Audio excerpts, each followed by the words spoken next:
파수꾼 동지들께 문화 인사 드립니다. 목요강설 현월TV 윤목사입니다.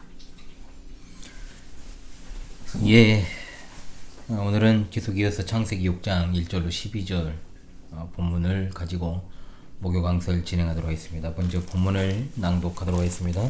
창세기 6장 1절로 12절의 말씀입니다. 사람이 땅 위에 번성하기 시작할 때 그들에게서 딸들이 나니 하나님의 아들들이 사람의 딸들의 아름다움을 보고 자기들이 좋아하는 모든 여자를 아내로 삼는지라. 여호와께서 이르시되 나의 영이 영원히 사람과 함께하지 아니하리니 이는 그들이 육신이 됨이라. 그러나 그들의 날은 120년이 되리라 하시니라.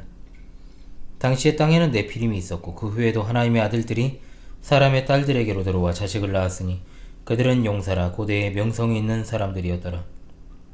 여호와께서 사람의 죄악이 세상에 가득함과 그의 마음으로 생각하는 모든 계획이 항상 악할 뿐임을 보시고 땅 위에 사람 지으셨음을 한탄하사 마음에 근심하시고 이르시되 내가 창조한 사람을 내가 지면에서 쓸어버리되 사람으로부터 가축과 기는 것과 공중의 새까지 그리하리니 이는 내가 그것들을 지었음을 한탄함이니라 하시니라. 그러나 노아는 여호와께 은혜를 입었더라. 이것이 노아의 족본이라. 노아는 의인이요 당대의 완전한 자라. 그는 하나님과 동행하였으며 세 아들을 낳았으니 셈과 함과 야벳이라. 그때 온 땅이 하나님 앞에 부패하여 포악함이 땅에 가득한지라. 하나님이 보신즉 땅이 부패하였으니 이는 땅에서 모든 혈육 있는 자의 행위가 부패함이었더라. 아멘.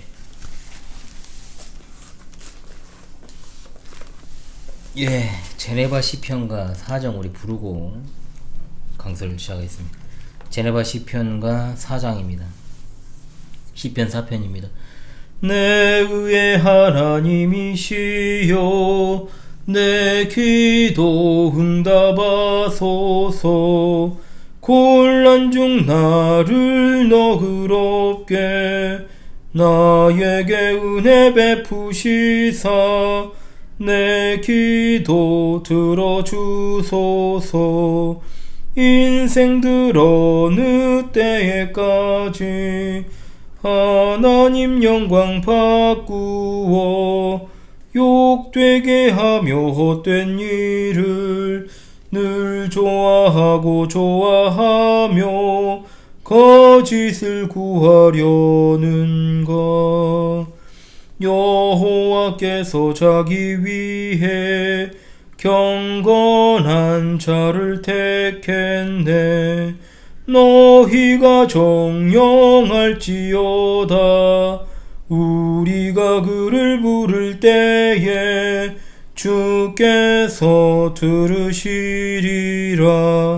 너희는 떨며 범죄 말고 자리에 누워 잠잠해. 심중에 말을 하더라도 자리에 누워 잠잠하라. 너는 잠잠할지어다. 주님께 의해 제사 드려 여호와 의지하여라. 사람의 말이 우리에게 선보일 자 누군가 하니 주 얼굴 비춰주소서.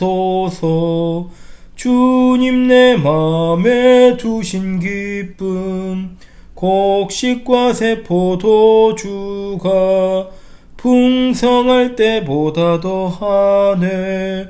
평안히 살게 하시느니 오직 여호와시니다. 아멘. 노아가 나오네요. 성경의 인물 중에 노아 하면 누구나 떠올리는 것이 그 시대에 있었던 대홍수, 그리고 또 방주, 심판, 이것을 우리가 떠올립니다. 늘 노아가 중심이 되어서 노아의 시대, 노아의 홍수, 노아의 방주. 그러나 정확하게 우리가 표현을 하면 하나님과 동행하던 노아가 살아가던 시대, 하나님의 홍수 심판, 하나님의 구원의 방주에 타있던 노아, 이렇게 표현하는 것이 적절할 것입니다. 홍수하면 심판이지만 실제로 홍수를 통해 하나님이 노아를 구원하셨다는 측면으로도 생각할 수 있어야 성숙한 신자가 아닌가. 왜냐? 이 홍수를 통해서 하나님이 세상을 새롭게 만드셨기 때문입니다. 하나님께서 세상을 새롭게 만들고자 사용하신 도구가 물입니다. 물은 성경에서 아주 중요한 상징적 도구죠. 물하면 우리는 기본적으로 세례를 떠올리잖아요. 하나님께서 노아가 살아가던 시대에 물을 심판과 구원의 도구로 사용하신 것은 매우 중요합니다. 하나님께서 이스라엘 백성을 이집트에서 구원하실 때도 이 물이라고 하는 것이 아주 중요한 역할을 합니다. 바로의 군대가 이스라엘 백성을 뒤에서 추격할 때 하나님께서는 홍해를 가르시고 말리시고 이스라엘 민족을 그 바다 가운데로 건너가게 하셨습니다. 물이 구원의 통로가 된 거죠. 그러나 곧이어 쫓아온 이집트 군대는 그 물에 의해 멸망합니다. 즉 하나님을 대적하는 자에게는 심판의 도구로 사용된 거죠. 같은 맥락에서 노아 시대에 있었던 홍수를 생각해 봅시다. 이 대홍수 물이 세례와 밀접한 관계가 있다라고 베드로 사도는 말합니다. 베드로전서 3장 20절로 21절. 방주에서 물로 말미암아 구원받은 자가 몇 명뿐이니 겨우 8이라. 물은 예수 그리스도의 부활하심으로 말미암아 이제 너희를 구원하는 편이 곧 세례라. 역시여 더러운 것을 제하여 버림이 아니요 오직 선한 양심이 하나님을 찾아가는 것이라 했습니다. 노아 시대에 있었던 홍수는 세례와 관련이 있다는 거죠. 성경 모든 말씀은 1차적으로 그 당시 있었던 일이나 결국 오늘을 살아가는 우리에게 주시는 말씀이다. 우리가 잊지 말아야 됩니다.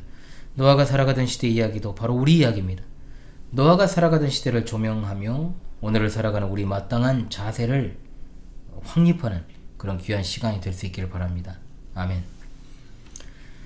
여러분, 노아가 살아가던 시대는 어떤 시대입니까? 표면적으로는 참으로 번성이란 단어로 표현할 수 있는 풍요의 시대입니다. 물론 노아 이전 시대에도 인류는 번성했겠지만 특별히 이 시대 더 번성한 것으로 봐야 됩니다. 노아가 족보상 아담의 10대손이잖아요. 10대손. 자, 시간으로 따지면 1000년이 지났고 이때부터 엄청나게 인구가 이제 늘어난 것으로 보입니다. 이 번성 이유는 당연히 하나님의 축복이죠. 복이죠. 하나님이 인간을 창조하시고 그들에게 복을 주셔서 이 땅에서 번성하게 하신 것입니다. 그런데 기억해야 될 것은 번성 자체가 복은 아니다는 거죠. 이미 한국 교계는 60, 70년대 대부흥주의, 대교회주의, 물량주의, 본영신학 등과 맞물려서 교회 성장학이라는 신학문의 도입이 있었고 외적인 부흥과 성장을 2000년대까지 상당히 이루었습니다. 2000년 초 일전에도 말씀드렸던 것처럼 한국교회 경향은 자유주의는 특별하게 득세를 많이 못했는데 번영주의가 득세를 했습니다. 이는 근본적으로 한국교회가 외적인 경제성장과 발맞추어서 외형적 성장에 집착하다 보니까 현세주의적 천박한 누룩이죠. 이런 누룩이 좀 한국교회에 퍼지게 되었고 이것이 우리 민족이 기본적으로 가지고 있는 기복의식과 맞물려 가지고 한국교회 하나의 이제 기이한 다른 교회에서 다른 세계 교회에서 볼 수 없는 형태로 자리 잡혀버린 거예요. 이미 곳곳에 말기 암세포처럼 퍼지고 전이가 되어가지고 어디서부터 손을 대야 할지 모를 정도로 심각한 상황에 처한 게 한국교회입니다. 숫자가 교회는 늘었지만 정말 물론 전문의들은 교회에 없죠. 지금 완전히 사라져버렸죠. 아기 울음소리도 안 나는데 뭐 미래가 없다는 것이죠. 또 예배당 규모는 커졌어도 교회의 본질이라 할 수 있는 성경에 충실한 그런 교회는 찾아보기 힘든 게 지금 이 시대입니다. 번영이 하나님의 진노를 불러일으켰다라고 볼 수 있다는 겁니다. 노아 시대 번성은 역시 당연히 결혼입니다. 결혼은 번성의 필수 조건이죠. 그런데 그 혼인이 잘못된 방식으로 이루어집니다. 하나님의 아들들과 사람의 딸들의 결합. 또 저 말씀드리는 것처럼 여기 하나님의 아들은 말 그대로 경건한 자손을 가리키는 것이요.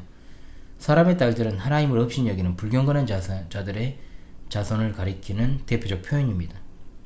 구약시대에는 이스라엘 민족은 하나님의 아들이라 이렇게 표현을 하죠. 앞선 창세기 4장과 5장에서 보았던 대로 인류는 두 그룹으로 나뉘어버렸어요. 하나는 셋 계통의 경건한 자손이고 하나는 가인 계통의 불경건한 자손들. 그런데 문제는 뭡니까? 노아 시대에 이르면 이 두 그룹이 더 이상 분리가 아니라 합쳐진다는 거. 뭔 일이 있었길래 도대체 이 그룹 사이에 합쳐진 걸까요? 그 이유가 2절에 나오죠. 하나님의 아들들이 사람의 딸들의 아름다움을 보고 아내를 삼았다. 여기서 주목할 것은 뭘까요? 동그라미 보다입니다. 보다. 그냥 보는 게 아닙니다. 깊은 관심을 가지고 주목해보다. 아주 주목해보다. 사전적 의미가 그래요. 사람의 딸들을 이토록 깊은 관심을 가지고 주목하는 이유가 뭘까요? 아름다움이라는 히브리어 단어 토보트에 있습니다. 이 단어는 감각적으로 유쾌하다, 즐겁다라는 뜻이 있습니다. 즉 하나님의 아들들이 자기들의 육체적 감각을 만족시킬 목적으로 여자들을 주목했다는 거죠. 세상에 속한 여자는 언제나 자기 외모에 치중하게 되어 있는데 하나님의 아들들이 이 같은 사람의 딸들의 육체적인 미모에 관심을 가지고 음욕에 가득 찬 눈으로 그들을 바라보았다는 겁니다. 요한 사도가 말하는 안목의 정욕에 이끌려 자기들이 좋아하는 모든 여자를 아내로 삼았다. 배우자는 하나님이 이끌어 주시고 또한 선택해 주시는 것인데 지들이 자신들의 임의로 선택을 하죠. 이 말을 안 할 수 없지만 이제 이런 말도 참 무의미한데 시대적으로 오늘 진짜 신자라고 하는 남녀 청년들의 결혼 세타를 보면 그게 지금 오늘 지금 이 시점으로 온 것에 이제 계기라고 저는 보고 있습니다. 결혼도 못하고 요즘은 그렇잖아요. 결혼 자체가 어렵고 그러잖아요. 그동안의 결혼 세태가 개판이었잖아요. 사실 상대방이 믿음이 있는지 현명하고 성품이 여질고 근면한가 다른 동무 안 봅니다. 느낌이 중요하죠. 진짜로 중요한 거 방금 제가 말씀드린 거잖아요. 내가 원하는 스타일 외모만 괜찮으면 일단은 다 상관이 없는 결혼제도 자체에 엄청난 혼란이 온 겁니다. 최우선 조건이 영적인 요소는 철저히 무시되고 육체적인 아름다움과 외모, 조건, 느낌 이런 대로 이제 배우자를 삼으려고 하는 정말 광분하는 당시 사람들의 타락상을 볼 수가 있고 또한 지금까지의 어떤 세태를 반영하는 모습을 보게 됩니다. 결혼제도의 타락이 오니까 결혼 자체를 안 하고 즐기고 동거, 비혼주의 심지어 결혼 이제 같이 살면서도 딩크족이라고 그러죠. 이런 어떤 극도의 타락한 시대가 지금이에요. 이는 에덴 동산에서의 타락을 자연스럽게 떠올리게 됩니다. 하와가 선악과를 볼 때 먹기도 좋았고 보기에도 좋았습니다. 타락의 시작이 여기입니다. 옳고 그름이 중요한 게 아닙니다. 좋고 싫음에 따라 결정하는 거 이게 타락이죠. 하와가 선악과를 봤을 때 하나의 명령 생각 안 하죠. 자기 눈에 보기 좋으니까 그 본능에 충실해서 실행에 옮깁니다. 하나님의 아들들이 사람의 딸들을 취했을 때 하나님이 정하신 신성한 결혼, 자, 이 명령, 자, 이거 제도 안중에 없습니다. 불경건한 자들과 결혼해서 하나님을 거역하고 또 일부 다처제와 같은 혼인의 순결함을 파괴하는 람에게 범죄적 누룩이 하나님의 아들들에게도 퍼지게 된 겁니다. 죄악이라는 게 그러잖아요. 처음에는 좀 불편해요. 그런데 익숙해지면요, 아무런 거리낌 없이 정말 그것을 죄로도 인식을 안 합니다. 어떻게 한 사람과 평생을 사냐. 우리가 끼태야 7, 80년 살고 그 세월 가운데 부부생활 하는 게 아주 길면 4, 50년이고 2, 30년, 3, 40년인데 자, 이 당시 사람들의 평균 수명을 생각한다면 진짜 이 시대가 얼마나 더 더럽고 타락했는지 알 수 있죠. 그잖아요. 이때 평균 수명 몇 년입니까? 그잖아요. 그 짧은 기간도 못 참고 딴주머니 차고 난리 부르스 아주 욕이 나오려고 그러네요. 아주 그냥 강설만 아니면 저 아주 제가 걸쭉하게 한마디 하고 싶은데 그러니까 표면적으로 인류가 번성하게 된 거죠. 그잖아요. 그 와중에 태어난 것들이 네피림입니다. 네피림은 거인이잖아요. 용사 아주 유명한 사람들이었다라고 되어 있습니다. 진짜 아이러니하지 않습니까? 경건한 자들이 불경건한 자들과 결혼했는데 체구도 조그만하고 별 볼 일 없는 것들이 나오는 게 아니라 체구도 크고 아주 뛰어난 것들이 태어났다는 거예요. 엘리트가 키가 크고 힘이 세다고 좋은 건 아닙니다. 왜냐? 지금 이 문맥에서요, 이런 자신의 능력과 힘을 바탕으로 인간의 본성을 더 타락시키고 또 하나님과 상관없는 삶을 살았기 때문에 그래요. 그러니까 하나님을 업신여기는 문화 속에서 인간들의 뛰어남과 넘치는 재능은 오히려 독이라니까요. 요즘 아이들이 과거에 비해서 어떻습니까? 확실히 외모, 능력, 재치, 센스 넘칩니다. 이건 분명해요. 끼가 아주 많죠. 요즘 애들이 보고 듣고 잘하는 것들이 차원이 다르니까. 그런데 도덕성은 바닥이에요. 싸가지도 바가지고, 그죠? 응? 체격만 좋아졌어요. 내구도는 형편없어 이것들. 응? 지구력도 현저하게 떨어지고요. 왜? 의지적으로 굉장히 박약하니까 정신력이 못 버티죠. 물론 다 그렇다는 건 아니에요. 일반적으로 그렇다는 거지. 경향이 그렇다는 겁니다, 여러분. 안 그런 애들도 있죠, 당연히. 그러나 전반적으로 찾기 어렵습니다. 빛 좋은 게살구죠. 겉으로 보기엔 괜찮아요. 멀쩡해 보여도 속은 썩어 있어. 상대주의가 가득 차가지고 아주 복음의 진리가 안 들어갑니다. 한마디로 외적인 화려함과 부요함이 별 의미가 없다는 겁니다. 여러분, 유명하고 잘난 정재계 인사들이나 연예인 중에 신실한 하나님의 사람 본 적 있습니까? 저는 본 적이 없어요. 있으면 말해주세요. 왜 그럴까요? 지가 이미 우상이 되어 있으니까. 그럼 그래도 몇몇 인물들을 또 이야기하는 사람들이 있어요. 신앙관을 보라고요. 신앙관을.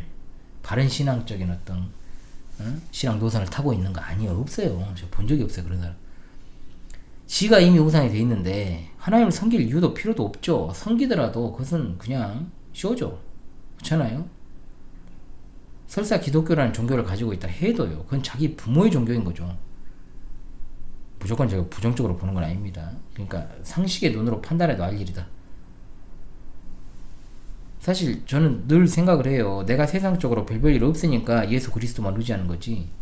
내가 만약에 세상적으로 잘 나가고 I'm the best 막 노래 부르고 다녔다면 과연 내가 신실한 그리스도인이었을까? 부모의 종교가 기독교니까 종교라는 기독교라고 적을지는 모르겠습니다만 나는 실제로 예수님과는 상관없는 삶을 살았을 것이라는 생각. 요즘이야 뭐 그럴 생각할 틈도 없지만 예전에 많이 했다고요. 예전에 젊을 때 더. 그러면서 은혜로만 나를 구원하신 하나님을 더욱더 의지하게 되죠. 노아가 살던 시대는 죄가 아주 그냥 편만한 시대입니다. 사람의 죄악이 세상에 가득했어요.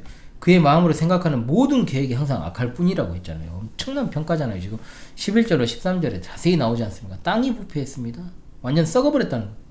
사람뿐만 아니라 땅도 썩어버리고 인간이 타락하면 인간만 타락하는 게 아니고 땅도 부패하게 된다는 거. 타락하게 됩니다.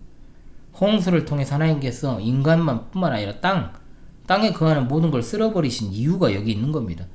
부패한 인간의 특징이 뭡니까? 폭력입니다. 폭력. 법에 의해 통제가 안 됩니다. 하나님은 공의로 세상을 다스리시지만 이들은 폭력으로 세상을 다스립니다. 경건한 자들, 불경건한 자들의 결합으로 태어난 네피림이 바로 이런 짓거리들을 했죠. 하나님의 법은 철저히 무시되고 힘의 논리가 지배하는 그런 시대, 바로 노아가 살던 시대. 하나님을 떠난 가인으로 더욱 구체화된 이 죄의 영향력이 극대화되고 또한 인간의 보편적인 특징으로 이제 자리 잡게 된 겁니다. 인간의 내면의 악, 그리고 틈만 나면 인간 사회는 힘있는 자들이 폭력으로 다스리고 지금도 기득권들이 하는 행태를 보십시오. 약육강식, 적자생존 이런 것들이 잠깐 짧은 어떤 자유와 민주주의란 이름 하에 정말 짧게 이런 것들을 사람들이 누렸는데 그게 벌써 저물어 가잖아요. 여러분들 100년도 안 돼가지고. 우리나라도 어떻습니까 여러분? 75년 좀 지났는데 벌써 이게 저물어 가잖아요. 자유라는 것을 갖다가 완전히 깡그리 무시해버리는 그런 어떤 파시스트들이 이제 등장하고 있잖아요. 여러분 좌든 우든 상관없이 하나님이 침묵하시는 것처럼 스스방관하시는 것처럼 이렇게 느껴지는 건 인간의 생각일 뿐입니다. 하나님은 쉼없이 일하십니다. 또한 언제나 하나님의 정하신 때에 그분의 주권적인 섭리로 개입하셔서 결정을 지었습니다. 노아가 살아가던 시대에도 하나님 개입하십니다. 죄악으로 물들어가는 세상을 보셨습니다. 얼마나 인간이 사악한지, 그들의 내면도 얼마나 악한지 처음 창조하실 때 보셨습니다. 그러나 그때와 지금 바라보는 세상 너무나 다릅니다. 심히 좋았던 그 세상이 심히 악한 세상이 되어버렸죠. 하나님의 자녀라는 것들이 사람의 딸들의 의무에 집착하여 지 멋대로 선택하여 보았습니다. 그러나 하나님 그들의 사악함을 보셨죠. 오늘 많은 사람들이 불법을 정말 밥 먹듯이 자행하고 폭력을 행하고 법을 다루는 것들이 법을 다 안 지키잖아요. 여러분 법치가 무너졌잖아요.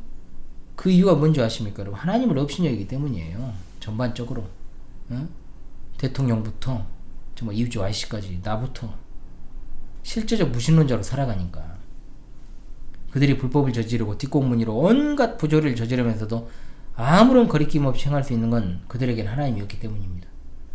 하나님의 눈은 사각지대 검 CCTV라고 했잖아요. 하나님께서 볼 수 없는 영역은 없습니다.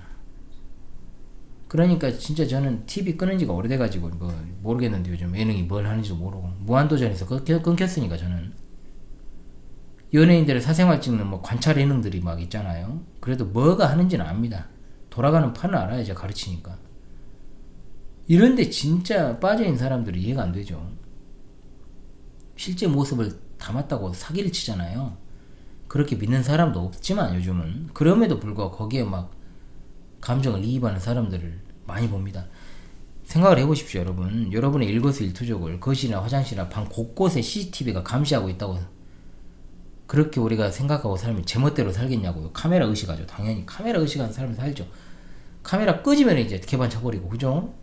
하나님 보시고 계신다 생각하면 마음은 원이어도 육신은 움직여 실천하지는 않습니다.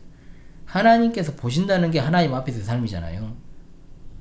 하나님 후회하셨다고 했습니다. 한탄하신다. 사람 만드신 것을 후회하시고 동물들을 지으신 것도 후회하시고, 물론 이 표현이 하나님이 내가 잘못된 계획을 세워가지고 수정해야겠다 이게 아니고요. 하나님의 작정은 불변하십니다. 또한 언제나 그분의 작정대로 그 뜻을 이루어 가십니다. 거기에 아무 손상이 가하지 않습니다. 후회하셨다는 표현은 신동영론적 표현이라고 제가 늘 말씀드리죠. 인간이 범죄함으로 인해 하나님께 심판받을 수밖에 없다라는 안타까움을 우리로 이해하기 쉽도록 인간적 측면에서 표현하신 거예요. 세상은 하나님의 작품이었습니다. 이것들이 죄로 물들어가는 모습에 하나님께서 그냥 지나치실 수 없습니다. 6절에 마음에 근심하셨다는 것도 나옵니다. 인간의 죄에 대해서 하나님이 얼마나 진노하시고 또한 그것을 갖다 가슴 아파하시는지에 대해서 보여줍니다. 공의로우신 하나님께서 죄를 내버려 두지 않으십니다. 죄와 불의를 그냥 내버려 두시는 것은 하나님의 성품과 충돌합니다. 하나님께서 그 죄로 인해서 심판하시려고 하는 것이 즐거운 일일 수 없습니다. 당연히 근심하시죠. 그렇다고 해서 하나님이 당장 죄악에 대해 심판하신 건 아니고 유예기간을 주십니다. 홍수를 통해서 하나님이 심판하신 그 사실을 보기 전에 먼저 하나님께서 인간에게 그 기간을 주시죠. 120년이라는. 그러나 인간은 그 기간을 무시해버립니다. 오히려 그 기간 동안 더 심판을 자초하는 일들을 자행하였다라고 13절에 나오죠. 심판의 끝은 하나님 더 이상 인내하시지 않는 때입니다. 그 오랜 기간 동안 노아가 방주를 짓고 있을 때도 그들은 회개하지 않습니다. 거대한 방주를 짓는 것보다 사실 하나님의 심판을 보여주는 확실한 증거가 있습니까? 그렇잖아요. 가령 가족이 그리스도를 믿고 있는 것보다 더 큰 증거가 없습니다. 사실 믿지 않는 가족을 두신 분들이요, 생각해 보십시오. 그러면 눈도 깜짝 안 하잖아요. 가족이란 사람들이. 우리 아직도 있어요. 아직도 진짜 아직도 있는 게 뭡니까? 같은 동네로 왔는데도요 1년에 교회 한 번 안 옵니다. 진짜. 응? 아유 진짜.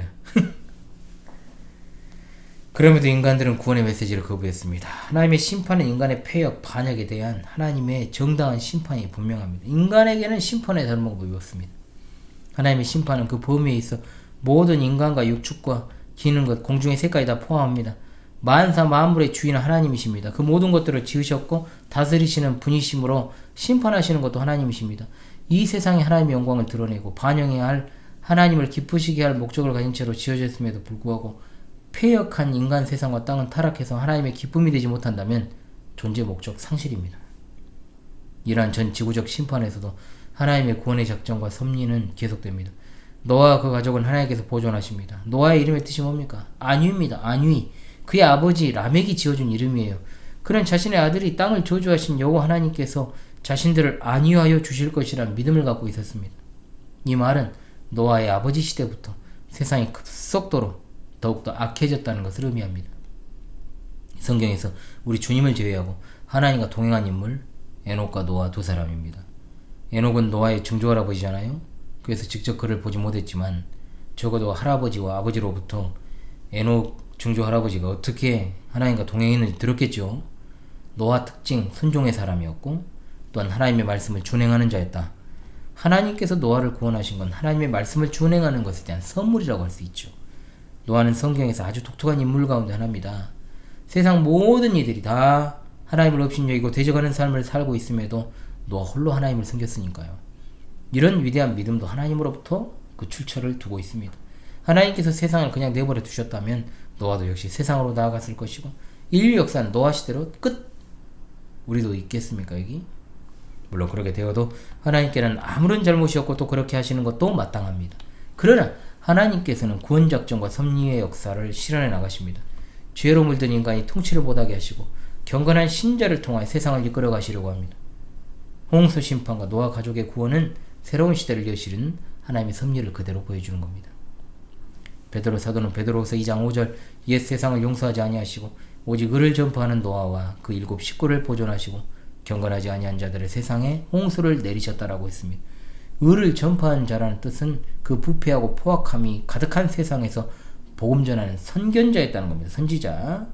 노아가 언제부터 선지자 사명을 수행했는지 우리가 알지 못하지만 적어도 우리에게 주어진 단서가 있죠. 120년이라는 시간 동안 복음을 전하기도 하고 또한 그 기간 중에 일부를 방주도 짓고 그렇게 일상을 살아갔을 것입니다. 그런데 자신과 아내, 아들, 셋, 이 가족을 제외하고는 단 한 명도 복음을 믿어 주께로 돌아왔다는 기록이 없지요. 그가 전하는 메시지의 사람들, 우리가 숫자에 집착할 필요는 없습니다. 어찌되도 그가 전하는 메시지의 사람들은 어떠한 반응도 없습니다. 그럼에도 불구하고 노아는 계속해서 하나님께서 자기에게 명하신 대로 언제 있을지 모르는 하나님의 심판을 생각하고 방주를 건조하는 일에 몰두했습니다. 오늘로 따지면 노아는 120년 동안 복음 사역을 했는데 단 한 명의 결신도 하지 못한 철저히 실패한 목사님 아니냐. 이런 기준으로 치면 저도 그렇죠. 뭐 할 말이 하나도 없죠.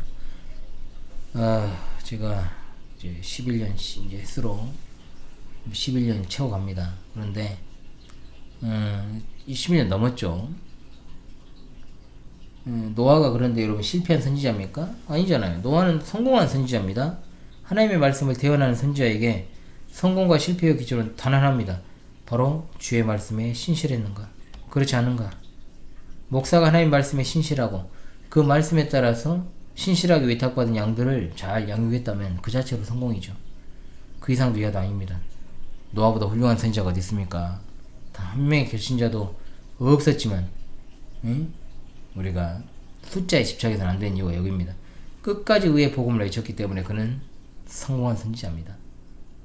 우리 광주 신실한 교회 사명은 역사적 정통 기독교의 신앙 입각에 영과 진리로 예배하고 성삼위 하나님을 경외하며 파수꾼으로서의 사명을 수행하고 신앙의 정절을 죽기까지 지키며 하나님의 말씀과 성례정과 기도라는 은혜의 방편으로 충만한 교회의 본질 또한 권징까지 우리가 넣어서 충만한 신실한 교회가 되는 것입니다. 이것을 행하는 것이 우리가 존재하는 이유죠. 저는 노아 가족보다 많은 이들을 목회하고 있습니다. 네. 또한 평생을 동역할 돈은 배필 하나님이 주셨고 사랑하는 딸들을 둘 주셨고 정말 또 자녀들 가르치고 있으면서 다음을 책임질 자녀들 함께하고 있고 그렇습니다. 얼마나 소중한지요. 우리 광주 신실한 교회 사명은 진리대로 살고 진리를 파수하는 것입니다. 사람의 숫자에 상관없이 의의 복음을 외치면 그것은 성공한 목회입니다. 그것으로 충분한 존재 이유가 있죠. 노아가 살아가던 시대, 우리가 사는 이 시대가 우리에게 주는 메시지 너무 큽니다. 우리 주님께서 노아의 때와 우리 주님이 다시 오시는 때가 본질상 같다 말씀하십니다. 노아 시대에 있었던 홍수 심판의 가장 큰 특징, 그렇게 거대한 홍수가 있기 전까지 하늘에 비가 내리고 땅에 샘이 터져 홍수가 나던 그날 노아의 가족이 방주로 들어가고 모든 들짐승과 가축, 땅에 기는 것, 모든 새가 부정한 것은 암수 둘씩, 정한 것은 7씩 방주에 다 들어가고 하나님이 노아를 들여보내시고 친히 방주의 문을 닫으시는 그 순간에 심판을 몰랐던 사람들, 그날에도 먹고 마시고 시가고 장가가면서 세상의 일에 몰두했다는 말입니다. 주님의 재림하심도 마찬가지입니다. 그날이 언제 올지 아무도 모릅니다. 그날은 그날을 예비하지 않는 자들에게는 밤에 도둑같이 임할 것이고 늘 하나님의 심판과 구원을 생각하며 깨어있는 자들에게는 기쁨의 날이 될 것입니다. 확실한 건 아무도 그날과 시를 모릅니다. 어떻게 살아야 됩니까? 노아처럼 살아야 하는 것 외에는 방법이 없습니다. 신실한 믿음으로 신앙의 절개를 지키며 늘 하나님이 보고 계심을 생각하고 그날을 준비하는 것입니다. 주께서 사랑하시는 파수꾼 동지 여러분, 이 시대는 노아의 시대를 뛰어넘었어요. 타락과 부패와 배도와 불신앙과 폐역과 타협이 난무하는 시대 아닙니까?